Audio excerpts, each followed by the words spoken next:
All right, then let's jump in. So I have Godard Abel here, the co-founder and CEO at G2. I think everyone knows G2 as a software review platform, and Godard started this company in 2012. They're now at over 100 million in ARR and around 500 to 550 employees. He went 0 to 10 million ARR 5 times, 3 times as a CEO, 2 times as a chairman, I think you said. And so I want to focus a little bit the conversation there, but we'll also dive into other things. So Godard, thank you for joining. Yeah, great to be here with you, Finn. Congrats on the U.S. citizenship. Thank you. What a time for it to happen, huh? Yeah, although my first vote wasn't a success, but hopefully I can do it again in 4 years. By the way, wir können auch Deutsch sprechen. Okay, yeah, wie du willst. No, I like... Maybe the first question, what does it feel like having started a company in 2012 and now G2 being a household name? I mean, maybe not everyone is a customer, but I would say at least in SaaS, everyone knows of G2 and knows the name and the brand. How does that feel? Well, it feels good. You know, because like every entrepreneur, when you start a company, at the beginning, it's like, gee, who? So it's hard to build a brand and break through the noise. So it does feel good now. And I do love going around the world. You know, I just visited. I was also in Europe. You know, I was in Dublin at SaaS London. Before that, I was in Bangalore. We had a G2 live event. But it is nice now when I meet a SaaS entrepreneur, almost anywhere in the world, at least they've heard of G2. So that is gratifying. Was that, what was the goal when you started out in 2012? Like, did you think it will grow to 100 million plus ARR and a household name? Was that the cherry on top? Do you have way bigger ambitions than that? Or what was your initial goal, let's say? And I think that was part of the vision and the dream, you know, but also when you're starting, it does feel really daunting. Yeah, and honestly, if you'd asked me to bet, hey, would we ever hit 100 million? I probably would have bet against it, you know, because it does feel so daunting when you're at zero. But also to really achieve our vision, you know, which has always been to create the trusted place you go for software. I think we do need that scale, you know, because I think on this buying side, there's over 1 billion knowledge workers in the world, and they all need software. And we're still, I think, you know, we're well known in the SaaS community, but I would still guess the majority of knowledge workers around the world don't know G2 yet. Mm-hmm. And so that's still the ultimate goal, that when someone is looking for software, they're looking for SaaS, they're looking for an AI solution, you know, they think of G2 first before they think of Google or ChatGPT. Yep. And so I think we still have a ways to go to really get there. And one of the things we're actually working on now, we're going to be launching G2 in multiple languages by year end, including German. Und wir haben ein bisschen Deutsch gesprochen. But that's important, obviously, you know, to really be the trusted global place. We also need to bring it in many languages. And partly, I think we were waiting for Gen AI because it does make translation really easy. So as an entrepreneur, I think it's always a mix when you look back and, you know, like, wow, we've come a long way. But then looking forward, we still have a long way to climb to get to our peak, you know, to really be the trusted place for software for, you know, every knowledge worker around the world, and also every SaaS entrepreneur, every SaaS company. And we want to be that ultimate global marketplace and global matchmaker for SaaS. And so we've made great progress, but we still have a big climb in front of us. Right. Maybe at the risk of these things going a little over the head of the audience, but I do feel it's fascinating because not a lot of companies make it to 100 million plus ARR. Like, what are the things that you now focus on as the CEO of this company? What are the levers that you plan on pulling to get to, let's say, 1 billion in ARR next? And I think the focus does keep shifting, you know, for a CEO. And I think those of you that are running early stage companies, you know, early days, it's like, hey, one day you got to do payroll. Next day you're working on product. Next day you're dealing with a customer support issue. So, yeah, you wear many hats. And I think one beauty of scale is you can bring on more people, more experienced leaders. And my goal now is to be more like Jeff Bezos. You know, at least I read his biography, The Everything Store. And I think one of the things Bezos says, he's always aiming to work 2 years in the future, whereas his operating team is managing the business today, the current quarter. And I think that's a luxury, and I'm not always there, you know, but I think if you build a great team And, for example, I brought in a new CRO, Eric, new CFO, Chad, new CMO, Sydney, and, those types of leaders are really strong in their functions. And for example, that means like for our revenue planning next year, quota, territory definition, growth plan. Honestly, I can leave that largely to Chad and Eric, for example. And so then that gives me the freedom to work on, right now, I'm actually diving more into product strategy. And I think there's one of the big shifts we're trying to figure out, probably everyone's trying to figure out, how does Gen AI change online shopping, change online discovery for software, and frankly, for every product. And so, right now, I'm kind of diving back in more on product with my co-founders, Tim and Mike. And because I think there's a big disruptive shift now with AI. And so I think that's, kind of as you get bigger, hopefully you can build a good team where most of the day-to-day operating functions are led by strong leaders. And then you can focus on, you as a CEO and myself, I can focus on what is most strategic and sometimes what's burning, but hopefully, focused on what's most strategic. Does that mean that your days are more empty instead of back-to-back meetings? I still have a lot of meetings, partly because I also love evangelizing, with customers and partners or doing podcasts like this. So that does still create a good amount of, structured meetings. But then I'm trying to keep it about 50-50. Hopefully about 50% where I'm in meetings, but at least 50% of the time where I'm more free to focus on what's most important. So now that you're looking forward into 2025 and maybe also trying to think what of this might apply to smaller founders who might be at $1 million in ARR, but how do you feel like the landscape is shifting, the go-to-market landscape is shifting in terms of what companies need to focus on to grow in the next year with, AI and all these new tools and things getting more crowded? How do you think about how to stand out in the next year? And I think you're right, Finn. The market in SaaS is getting a little more crowded. On G2, there's over 100,000 listings. You're probably one of the few solutions that benefits from a very crowded market, kind of anti-fragile in that way. In some ways, yes, but we want to make both the software buyer and the software seller happy. And I think that is, in some ways, it's great for the software buyer. There's a lot more choice, but it's also confusing for the software buyer, because there's over 100,000 apps. Just to give you one example, AI writing assistants alone, that's a fairly new category. We probably launched about 3 years ago, with the onset of Gen AI, but now there's over 600 AI writing assistants. And I think almost everyone agrees that's a great use case, like a marketing writing assistant, or even my kids in school, right? AI clearly is a great writing assistant, but now which one do you use?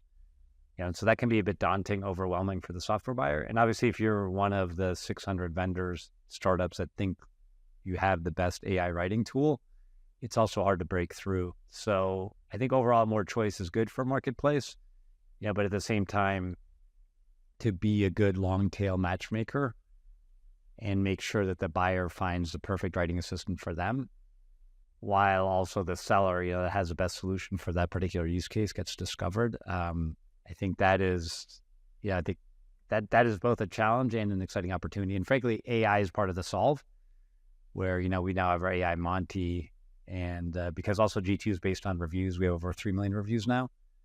And all of those reviews contain great information, but a lot of it's in text, non-structured data. And we do ask users, for example, what business problem are you solving? And so, we could ask also the buyer now, hey, what type of writing are you doing? Are you a marketer? Are you creating website content? Are you creating it for SEO? And then we can look through all the reviews and see what other users are solving that same use case with an AI writing assistant, solving it well. What ROI are they getting, et cetera? And, but I think back to your original question, like what is the main challenge now in go-to-market? I do think it's that, how do you build your own trusted brand? How do you break through the noise? And I know a lot of entrepreneurs are passionate. They think they have a better tool. They have a better problem. That's why they started their company. But, how do they now get word out, right? And then connect to their ICP, their ideal customer when they're shopping. I think that is a big challenge, and how to get them to trust them. And I think the exciting thing also, not go-to-market's much easier, because when I started, everything wasn't online yet. You had to do a little more travel to visit customers. The cloud wasn't, all the infrastructure that AWS, Google, Azure now provide wasn't there. And so we had to build our own servers, our own data center. So in some ways, go-to-market's become much easier. But on the flip side, it's also gotten noisier and more crowded. And I think that's, that's I think what everyone in go-to-market has to navigate now.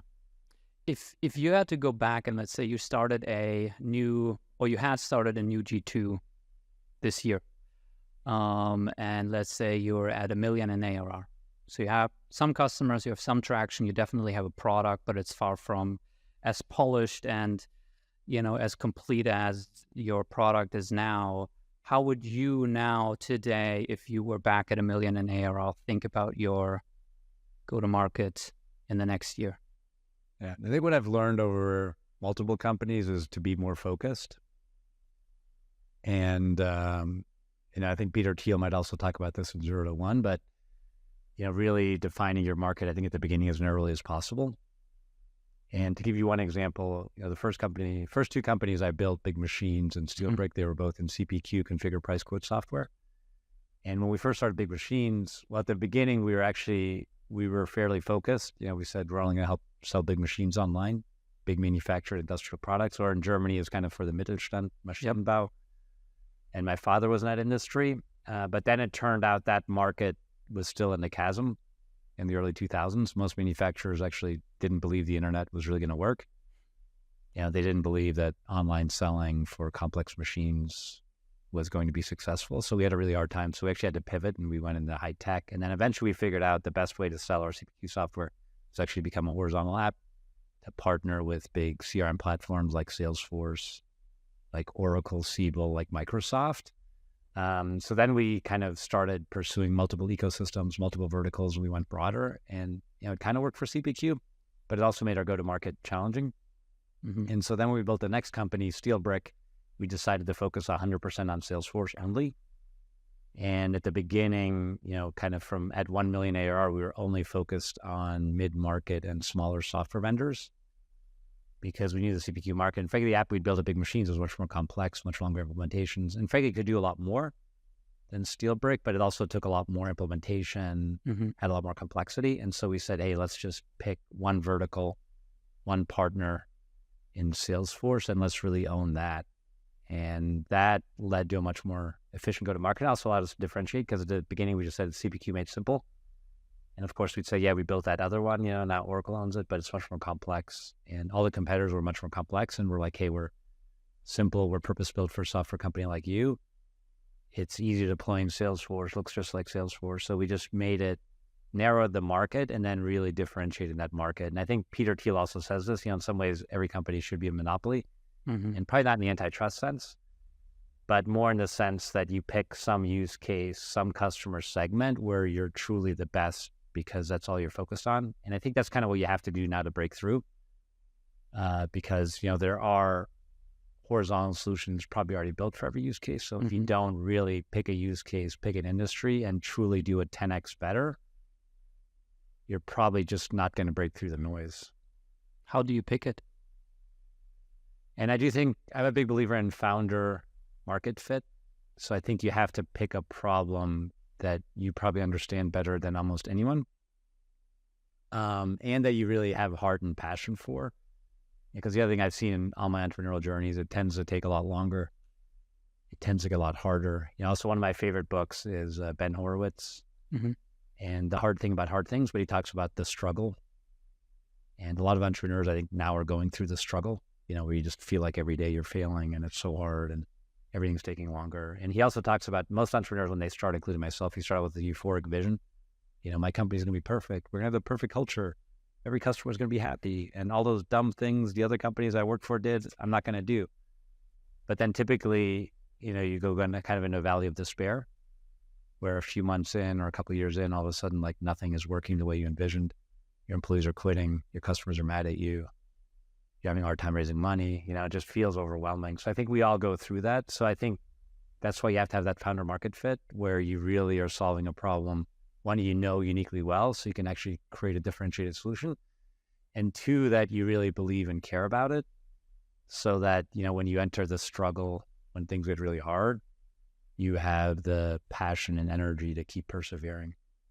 What have you learned about category creation? Because you've both created categories with the companies that you've started, and obviously at G2, you have a little bit of a bird's eye view on new categories popping up and certain categories lasting and expanding, others maybe being more hype than reality. What have you learned about category creation? Oh, and you're right. And I think that story I told about big machines and steel breaking about CPQ, we were part of creating that category. And I think one thing I learned also at big machines was nobody creates a category alone. And another instinct a lot of entrepreneurs have is like, who's your competition? No one.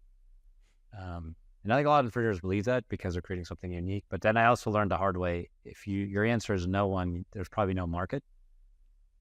Because while Peter Thiel says, build a monopoly, few companies have them, right? So if there's no one shopping for your category, nobody's shopping for your type of solution, you're probably also going to really struggle and go to market, right? So you want some competition. And what I saw with CPQ, I think for a while we called it sales configuration. Remember at one point we tried to call it the lean front end because manufacturers were all about lean on the back end. And we're like, and so we tried different names for our product and the category. And I think it was actually one of our competitors, Firepond, that came up with the term CPQ. And then it just caught on. And at some point we also accepted, wow, that's clever. It's resonating with customers, configure, price, quote, a short acronym, abbreviation, and it caught on. And so, but that took like 9 years, I think. From 2000 to 2009, there was really no well-established category. But then I saw the benefit because we started marketing it, our competitors were marketing it. And that's how I think competitors, you actually help each other. Because if you're all marketing the same category, and yes, it creates more competition for every deal, but it also grows the market. And your G2, you're also right. We do this at scale. We've created over 2,000 categories. And one story about a category creation, yesterday, I was actually catching up with Amit, the Gong founder. And Gong, obviously, tremendously successful company, well over 100 million or maybe even hundreds of millions of ARR today. But I remember I first met Amit in 2016 at SaaS in San Francisco. And G2 was tiny. Gong was tiny. I think we were both probably, $1 million in revenue or something. Mm-hmm. And, but he was also telling me what they were doing. And there was no category name either. Gong was starting. I remember also at that time, Chorus and Roy, their founder, also became a friend of mine. They were also starting. And then somehow we congealed on, let's call it conversational intelligence. Mm-hmm. And that's, I think, how Gong, Chorus both started. They were recording conversations, applying AI to bring intelligence to the conversation, transcribe the conversation. And so then I think we agreed through conversations with both vendors, hey, let's call it conversational intelligence. Obviously, it became a massive category on G2 and in the world. There's hundreds of vendors on it. Obviously, companies like Gong, Chorus, multiple unicorns were created. And now it's also interesting what I was just talking to Amit and Gong about, like, hey, what's next? And I think now Gong is in 4 different categories on G2. But now also, I think their future vision is AI to accelerate all parts of a revenue team and all parts of a revenue engine. And so now what do we call that? I think maybe it's revenue intelligence. And so it's also happening again, as they evolve, as they're now offering a broader solution. And obviously their competitors are doing the same thing. So I think that's the beauty of software is, the taxonomy, the categories are never static. It keeps changing, keeps evolving, people keep inventing new things. And that'll be interesting with AI. And one possibility with AI, maybe AI eliminates the need for categories. Because what I mentioned earlier, with our AI Monty buying agent, you can just shop based on use case or business problem. But I still think most people will want a category because we're so used to it. Because sometimes I say G2 is like a supermarket with 2,000 aisles. Mm-hmm.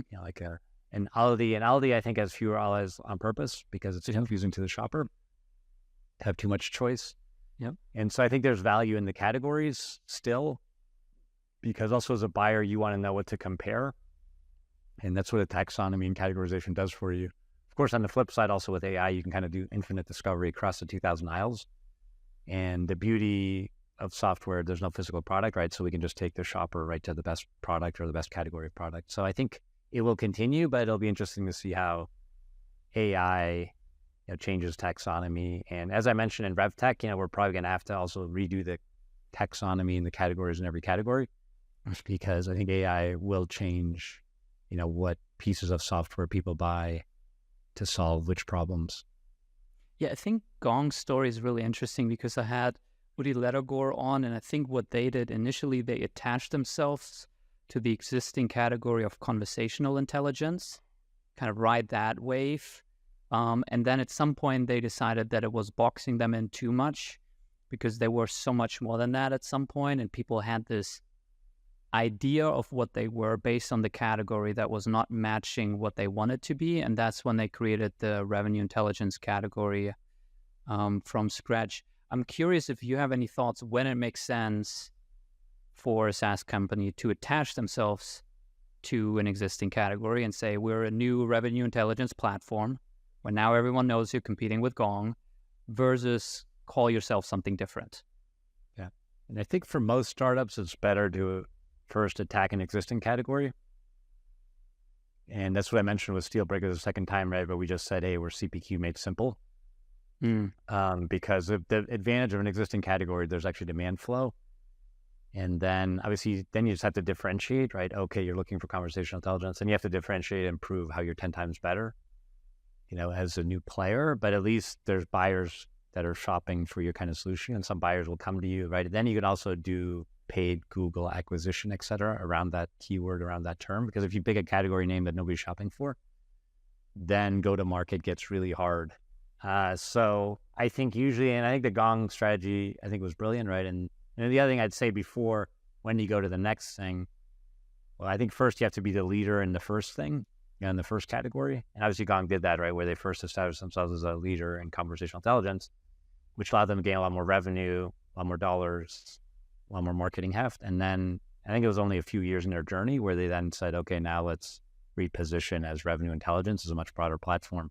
And we did something similar to Steelbrick where we started having a lot of momentum in CPQ, and then we said, oh, now let's call it quote to cash. And we also bought a company that did billing, in an adjacent category. And then we said, hey, now it's a quote to cash full automation suite. And I think most successful SaaS enterprise vendors, they go through that. But I think at the beginning, and I said this earlier also, I think it's actually better to be narrower. Pick one category, be really clear what makes you different in that category. What's the one thing you're doing 10 times better? That those early customers should actually bet on you. And then obviously once you get momentum in that first category and that niche within that category, and once you get the heft, once you get the scale, then you can say, okay, now let me create the next category. But creating a category takes a lot of capital, a lot of marketing dollars.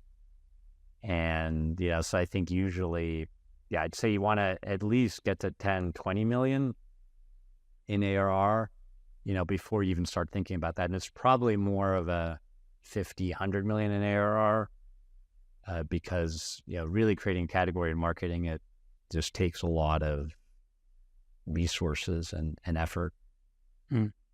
So I'm I'm fucking up because I came up with this term founder-led marketing for what we do, because I didn't like personal branding, and it's starting to be used by some other people now, but we're definitely far away from 10 to 20 million. So maybe I should just go back to calling it personal branding. Although I do like, and there've been other books written about it. I think your Founder Brand by Dave Gerhardt. Yeah, Founder Brand. That's actually a good one. So I think you're not the only one. Yeah. And I think most people, myself included, right? It's part of why I'm on here with you, Finn. I think, and part of the way you break through the noise oftentimes is the founder's personality and the founder's personal brand, because I think it's also easier to build a personal brand, a human brand, than it is to build a company brand. And one great example of that, and he has a lot of faults, but like if you look at Elon Musk, and like I said, I don't necessarily agree with his family life or his political views, but like as an entrepreneur, he just has a tremendous personal brand, right? Where one day he just put on Twitter, like, I'm selling flamethrowers, like ridiculous product. And he sold thousands of them. Yeah. And now when he went to start, Grok AI, people gave him $5 or $10 billion just based on his personal brand. And obviously he's the extreme example. Like, I don't have nearly that personal brand, but I do think it's helped G2. I am a face to the brand, and I've been in SaaS for 25 years, and I do it consciously, where I share. And I think like most thought leaders, and Dave does a great job, right? You also have to provide value-added content. But I do think building a personal brand, and I think you see the most breakout startups, even like ChatGPT, right? Sam Altman, he's very much the face of the brand. Or Salesforce, Mark Benioff. And I remember when Salesforce was actually really small, we were a Salesforce customer way back in 2000. Really the first year they were even going to market. And Mark was just serving .coms, and he talks about it in his book, Behind the Cloud.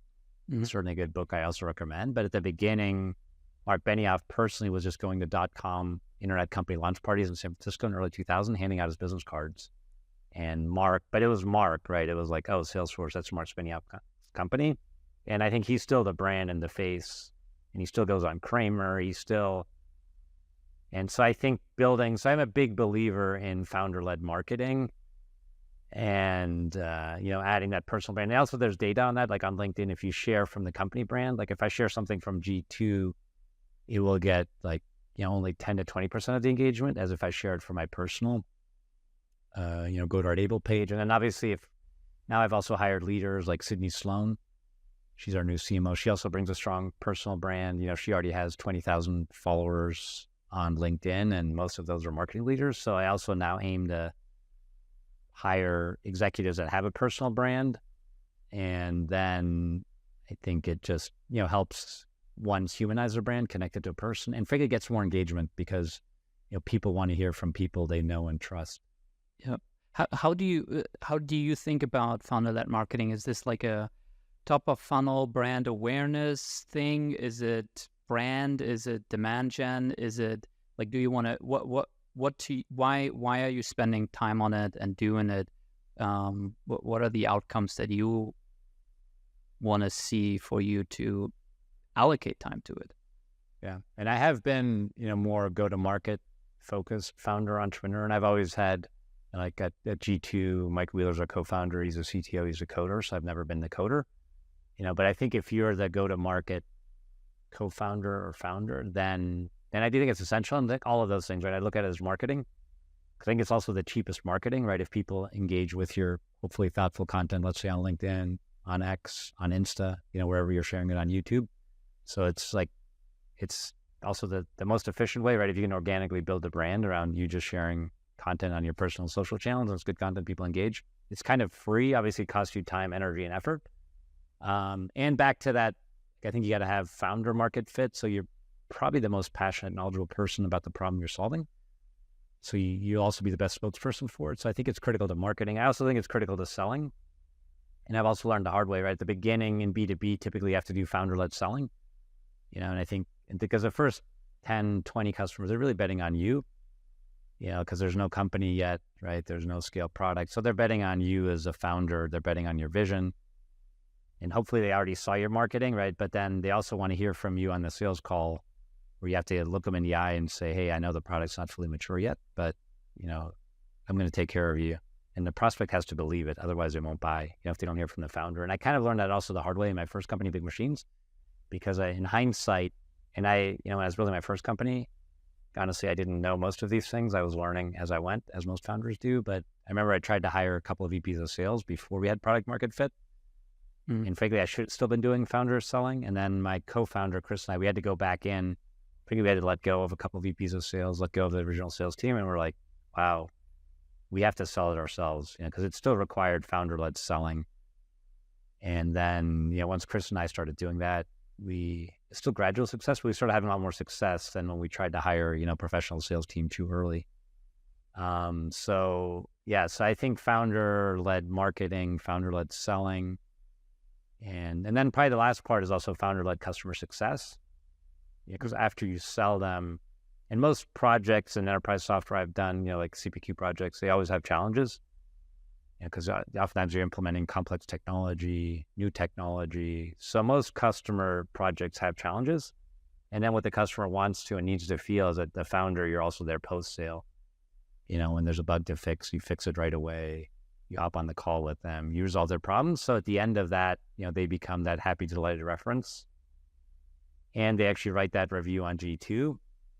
And one related point, we also find the best way, because people are always like, how do I get reviews? The best way is honestly for the founder to ask with a customer that they marketed to, that they sold, that they led to success. And then you ask them as a personal favor. And of course, they'll write the review for you, and it'll be very personal. So I think it's that full cycle. And I think startup now, people realize, hey, I need design partners. I need early customers. I have to make them happy. And then I have to have them speak for me. But I think for your first 10 to 20, 30 customers. I don't know. It depends on the scale of your deals. I think the founder has to be personally involved, probably in all aspects of it. And I think that's the daunting part of the founder job.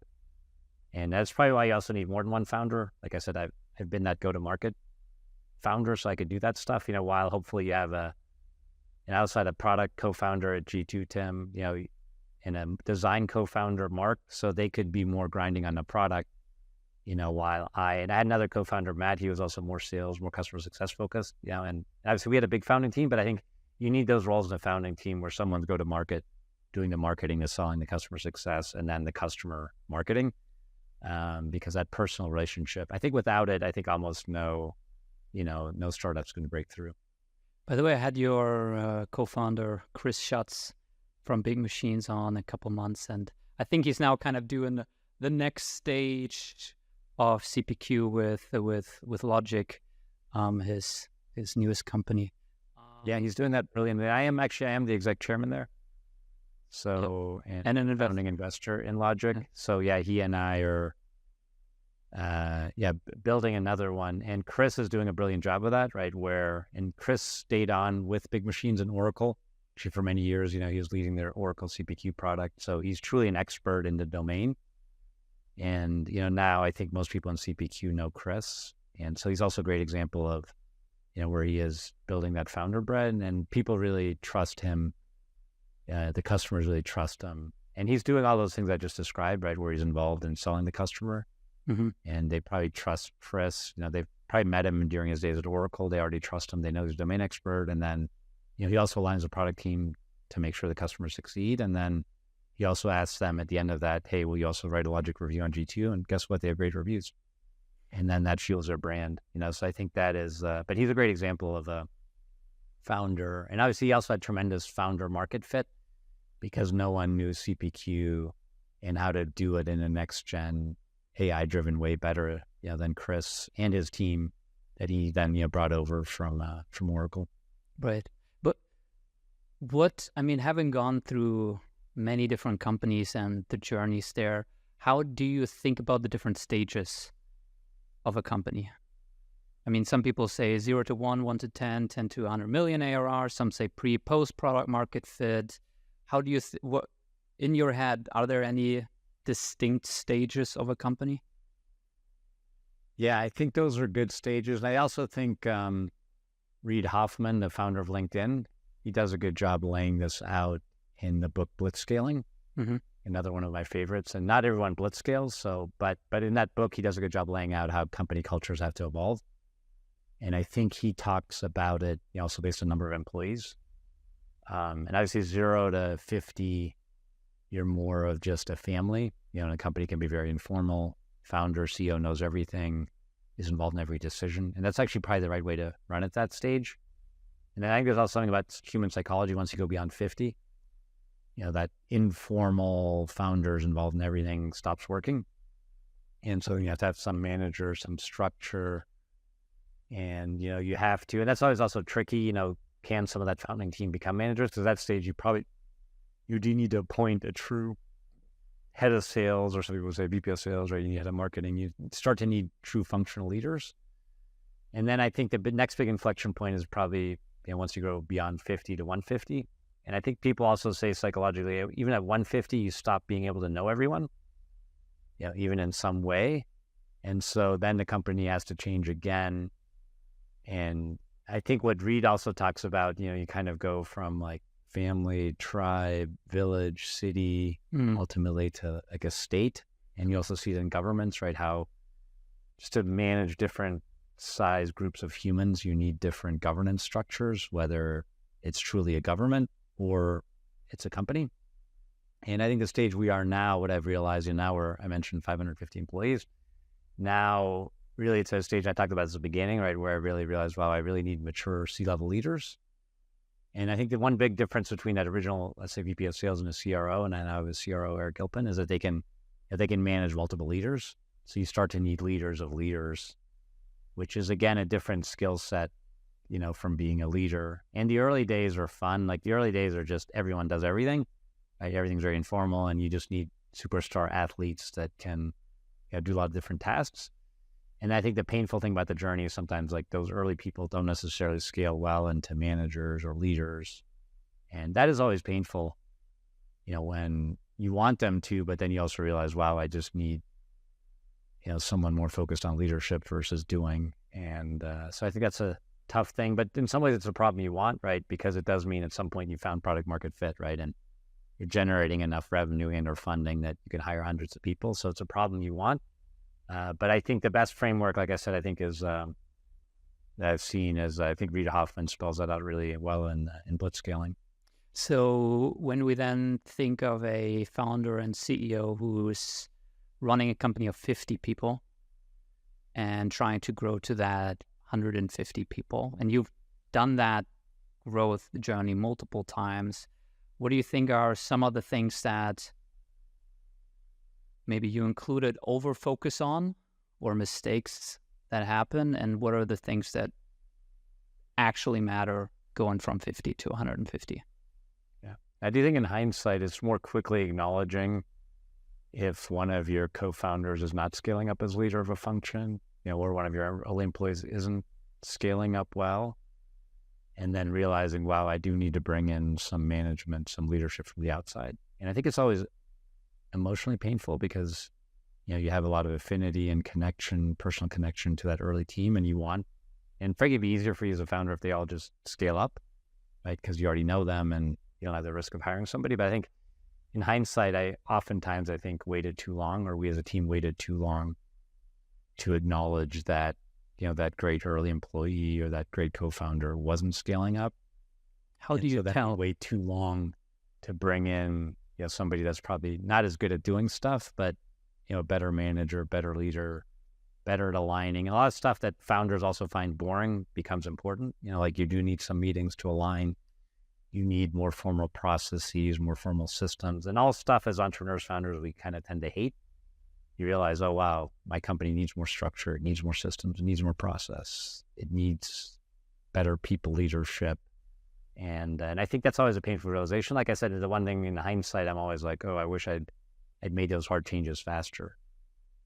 What are the best resources that helped you going through that transition? Are there any books or advisors, or like how do should founders approach this? I do think the board and, we have good venture capital investors. Like one of our early investors is Matthew at Excel. And one advantage, I think he's on like 20 boards and he's been a VC for a while. So I think one advantage the good board members have, they see, the same movie many times. And usually in board meetings, you'll also have your next level leaders present, their plans for their function, also how they're planning to scale their team. And I have found oftentimes my board maybe sees it, senses it before I do, and they'll start challenging me on it. And then oftentimes I'll put it off a board meeting or two. And then I'm like, one example also, once G2 became a unicorn in 2021, obviously super exciting. We raised another $157 million. I think my board started being like, Godard, you should really have a CFO. And actually I had a strong VP of finance, Joe, and I thought he was doing a great job. All the reporting's good. So for a while, I'm like, I didn't see it. And I'm like, why do I need a CFO? The board kept saying it. They're like, oh, you could really use more of a business partner that really helps you shape the business. And then I finally, last year, hired Chad Gold as our CFO. And now it's kind of magical, where like I said, Joe was amazing, but now for the next level of scale, and he's been, Chad's been CFO of SAP Ariba. His last company, SalesLoft, they sold it to Vista Equity for $2.5 billion, right? So he's just been at that next level of scale. And he has become a tremendous business partner, which kind of my board members were telling me, probably a year or two before I actually did it. And so I think if I had one thing, one, obviously you have to have the right board members that have seen scaling a lot, either as operators or as investors, and they can be, I think, a good outside-in perspective on your leadership team. And ideally they're challenging you, advising you when they see that, that person is going to scale, because it's, like I said, it's just easier to see outside in. How do you decide whether to promote someone from within the organization versus bringing out an outside leader who's maybe seen the next stage? So instead of bringing on the CFO that you brought in that's already been seen the next stage, instead promote the VP of finance who has all that context and is probably hungry? How do you make that decision? Yeah. And in that particular case, we actually did promote Joe multiple times. Who was our prior VP of finance. He started out as our first accounting finance person, sort of jack of all trades, accounting, business. Like he probably joined G2 when there were like, 20 employees. So he had gotten, and then I think at some point he became like finance manager and, eventually became VP of finance. So, so I think, and that's actually usually my preference and probably most people, where you love to promote people from within and they keep growing. And then probably one day Joe will become a CFO. I think he just needs more seasoning experience. So it depends. I think it depends on the scale and the situation. And frankly, also G2, my dream is to get to public company scale. Who knows, maybe ring the bell. So I also just realized in some functions, you just need an expert, that's been on the public and private company side and done big M&A and just things. So I think it depends on the role and the function. And I don't think there's a black and white answer. I do think one thing that's also helpful, I read this book called Who by Jeffrey Smart. Mm-hmm. And I think it's both useful in hiring, especially when you're hire leaders from the outside. But I think one of the things that Jeff Smart, whom I've also got to know, he's a fellow entrepreneur, and he's built this whole consulting firm, GH Smart, just around advising companies and investors on how to hire the best leaders. But also in his book, he lays out a methodology where you really define a clear scorecard for the job. And the scorecard includes, starts with what are the key initiatives and measures? What does this executive need to achieve over the next 1 to 2 years to make it a success? And then also, laying out the criteria of what attributes does a person need. And obviously, ideally, you then measure both the internal candidate and the external candidates against that scorecard. And then it, becomes clear, do you think they can, can they hit the goals in that scorecard? Can they lead their team to hitting those goals or not? And so I think being more intentional about writing down what you need that leader to get done, and then interviewing and measuring, against, ideally, have they done it, right? And if they haven't done it, have they shown the skills that will allow them to succeed at that next level? You have raised a lot of money for G2. I think that most recently you guys raised the Series D. I think you raised over 250 million in total. There's a lot of advice for founders on how to fundraise. What are maybe some non-obvious things that you feel like are not being talked about enough about what it takes to raise a round from well-known investors? Yeah. Now, and we have raised 257 million at G2, and probably across the ventures where I've been CEO as chairman, we've probably raised over 500 million across multiple companies. So I've been involved a lot. And of course, it does get easier. It's very different for me now, having had multiple successful exits. Honestly, it's infinitely easier. I think the hardest for any entrepreneur is always the first time when you don't have a personal track record. And I think so the keys for that, if it's the first time for you raising capital from investors, then I think the first key is to kind of qualify them and reach out to the stage appropriate investors. And I do advise a lot of founders on this, but I think oftentimes people are trying to go too early in my mind, to like the institutional Silicon Valley VCs. Because the reality is, and I mentioned Excel, one of our investors, or Sequoia, or take any of the top Silicon Valley firms, they're honestly looking for perfect. And they also publicly talk about this, right? Where they probably do, 1 in 1,000, 1 in 1,000 entrepreneurs who pitches them will actually get a deal.